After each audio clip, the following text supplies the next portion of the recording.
bowl them around the chair. The way that you do this drill is you mark out your pitch distance in your backyard, you set up a stump or something like a stump that you want to be bowling at, and then get a garden chair and place it on a good length in front of the stumps. Alright, so if you're an off spinner or if you're a leg spinner, you want to try and pitch the ball just outside the chair, spin it back to hit the stump. This is a great drill if you're an advanced spinner or if you're just learning the art of off spin or leg spin. It practices the key fundamentals of spin, which is just to spin the ball in one direction or the other. For an advanced player, it will practice the fundamentals of doing that. For a beginner, it's a great drill to just introduce and try to think about how you can turn the ball more. Alright, 3 key fundamental things that we're working on with this drill. Firstly, we want to be smooth in our action. Alright, we don't want to try too hard to spin the ball, because then we're going to tense up and we're going to more than often pull the ball short or send the ball too far.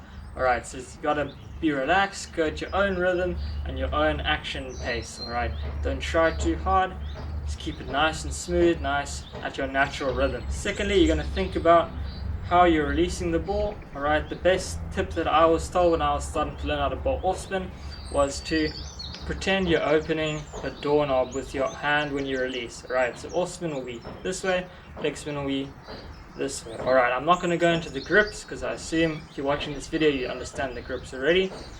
But when you release the ball, you got to be just turning a doorknob, alright, just to add that little bit extra spin at the end.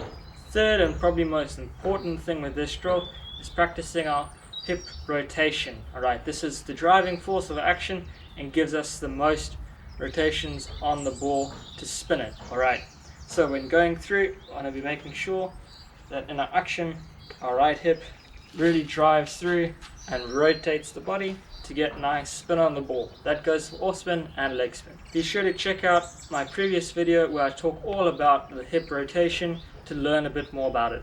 So just to recap, the 3 key fundamental things that we're working on is being smooth in our action, just going at a natural pace, not tensing up.